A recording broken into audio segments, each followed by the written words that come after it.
Irmãos, vamos ler um texto da Palavra de Deus que se encontra no Evangelho de Jesus, segundo escreveu São Mateus, capítulo de número 11, a partir do verso 1. Diz-nos assim a Palavra de Deus. Ora, tendo acabado Jesus de dar estas instruções a seus discípulos, partiu dali a ensinar e a pregar nas cidades deles. Quando João ouviu no cárcere falar das obras de Cristo, mandou por seus discípulos perguntar-lhe: És tu aquele que estava por vir, ou havemos de esperar outro? E Jesus, respondendo, disse-lhes: Ide e anunciai a João o que estáis ouvindo e vendo.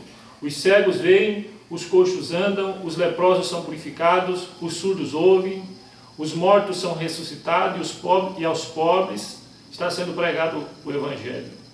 E bem-aventurado é aquele que não achar em mim motivo de tropeço. Muito bem. Olha o versículo de número 2. Quando João ouviu no cárcere falar a respeito das obras de Cristo, mandou os seus discípulos perguntar: És tu aquele que estava por vir, ou havemos de esperar outro? Isso não é a pergunta de um novo convertido. Essa pergunta não foi feita por uma pessoa que ouviu falar de Jesus. Essa pergunta foi feita por uma pessoa que tinha tido grandes experiências com Deus desde o ventre. Sujeito que nasceu em resposta de oração. João foi cheio do Espírito Santo desde o ventre da sua mãe. Era filho do sacerdote Zacarias. João teve um nome dado pelo próprio Deus, que o nome dele foi uma revelação, e quando o pai conseguiu escrever o nome, voltou a falar, recebeu um milagre. O cara foi chamado desde o ventre, o camarada foi consagrado desde o ventre, começou o seu ministério no deserto, e a Bíblia diz que as multidões iam ter com ele. Todas as classes sociais iam ter com João Batista. E não era pouca gente, não. Você imaginou você começar uma igreja no deserto? João Batista começou lá. Viu? Hoje a gente procura pontos estratégicos para abrir um trabalho. Não, ele começou no deserto e a Bíblia diz que o povo ia ter com ele. Ei, você está lutando para batizar 10 crentes por ano aí? O camarada batizava uma multidão por dia. Tinha tido tantas experiências com Deus. Ele foi confundido com o próprio Cristo. Quando ele batizava as pessoas, quando ele pregava, as pessoas pensavam: esse aí não é o Messias esperado? Quando Jesus, depois de João ter morrido, que Jesus começa o seu ministério, os discípulos, Jesus perguntou para os discípulos: o que esse povo está dizendo que eu sou? Alguns diziam que Jesus era João. Veja que Jesus foi confundido com João, João foi confundido com Jesus. O cara tinha um caráter de Deus na sua vida. João Batista pregava no deserto e a multidão ia ter com ele. E não era uma mensagem que massageava o ego de ninguém, não. Ele confrontava, Ele dizia para o povo ser honesto na cobrança de imposto, para o povo não ser dado à avareza, para os soldados não se vender, e a pregação dele, o povo fazia o apelo. Hoje a gente prega, insiste, faz o apelo, as pessoas diziam: o que nós devemos fazer? O próprio povo fazia o apelo, e ele pregava arrependimento: vocês devem se arrepender. Confrontava a nação judaica. Viu? Você imagina você chegar, ele dizia para a nação judaica: vocês estão dizendo que são filhos de Abraão, vocês estão achando que só porque vocês são filhos de Abraão vocês vão escapar da ira futura? Vocês devem produzir fruto digno de arrependimento. Então ele pregava uma mensagem dura, confrontou Herodes, chamava o povo de cobra, raça de víboras. Não mudava o discurso, não. E as pessoas vinham e ele batizava as pessoas. Esse homem viu. Ele teve a revelação da Trindade, ele viu o Espírito Santo descer sobre Jesus em forma corpórea de pomba. Ele disse: ninguém me contou, não, eu vi. Viu? Ele ouviu uma voz dizendo: esse é meu filho amado, em quem compraz a minha alma. Ele pregava: eis o Cordeiro de Deus. Quando ele estava batizando e Jesus apareceu na fila, disse: esse aqui é o Cordeiro de Deus. Atenção, atenção. A palavra eis quer dizer atenção. Eis o Cordeiro de Deus que tira o pecado do mundo. Ele não tinha nenhuma dúvida.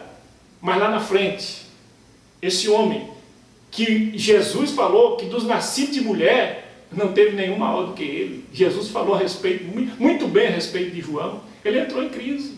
A gente não é super-homem. Os grandes homens de Deus tiveram as suas crises. A Bíblia diz que Elias, o homem sujeito às mesmas paixões que nós, orou, e não choveu por 3 anos e 6 meses, voltou a orar e a chuva desceu. Mas ele era também igual eu a você.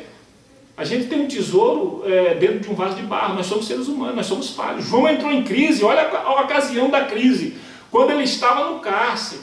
E não foi só talvez isso induziu, mas não foi pelo motivo dele estar no cárcere que ele teve essa crise na sua fé.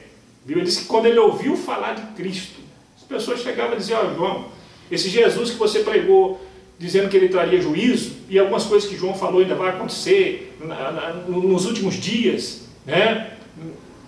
Esse Jesus dorme com os pecadores, come com os pecadores, está perdoando o povo, perdoando os adúlteros.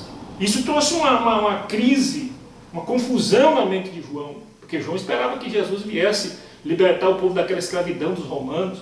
João esperava que Jesus já chegasse trazendo juízo, quem sabe até sobre Herodes, que cometeu injustiça com ele, porque o Herodes estava em pecado e João denunciou o pecado de Herodes.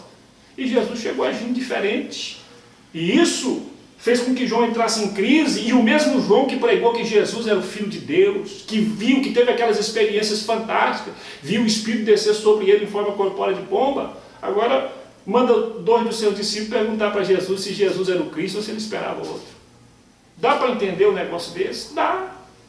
É a fraqueza do ser humano. E nós temos um sumo sacerdote que se compadece das nossas fraquezas. Aí você vai ver Lucas descrevendo de uma maneira diferente, dizendo que na mesma hora Jesus curou os cegos. Na mesma hora Jesus curou os coxos, leprosos. Jesus fez coisas extraordinárias para poder restaurar a fé de João. Na verdade, Jesus estava fazendo o que o profeta messiânico, o profeta Isaías, tinha profetizado a seu respeito. Coisas que Isaías profetizou 800 anos atrás, Jesus começa a fazer. Eu estou aqui, João, em outras palavras, fazendo o que alguém já falou a meu respeito lá atrás. Algumas coisas que você falou ainda vão acontecer. Espera aí, mas Deus segue um cronograma. Às vezes você está em crise porque Deus não está agindo da forma que você esperava. Você queria que Deus agisse de uma forma, Deus está agindo de outra. E daí Deus faz do jeito que Ele quer, como Ele quer. Agora, depois que Jesus faz esses milagres para poder restaurar a fé de João, e é o interesse de Deus restaurar a nossa fé, quem ia atrás de um Tomé? Jesus foi, bota o dedo aqui. Bem-aventurado que não viu e creu. Jesus foi atrás de Tomé, foi atrás dos discípulos a caminho de Emaús, como está atrás de você, quer restaurar a sua fé, nesse momento de crise que você está vivendo.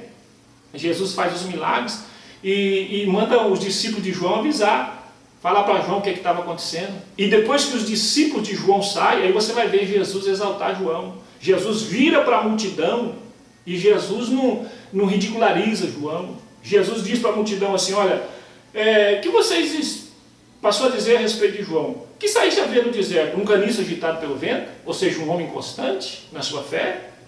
Vocês foram ver um homem trajado de roupas finas?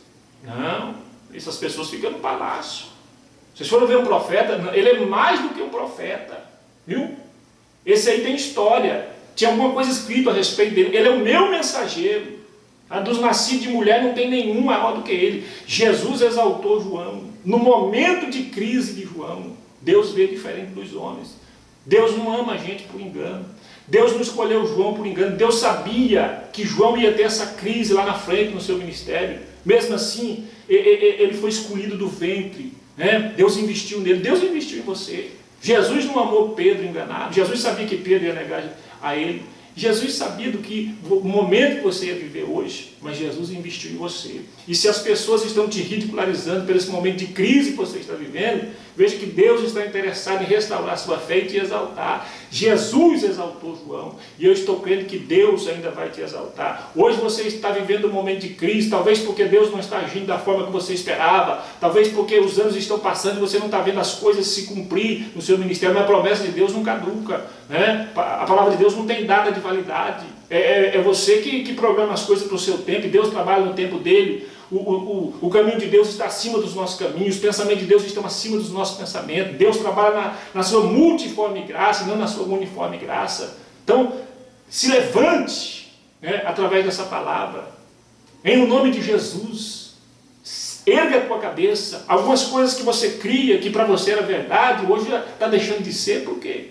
Muitas coisas que João pregou, afirmou, lá na frente ele estava naquela dúvida. Será que isso é verdade? Talvez você já sonhou, Você já ouviu Deus falar com você, Deus já usou vasos para falar com você, você teve experiências com Deus, você teve revelação, você tinha certeza que aquilo era de Deus.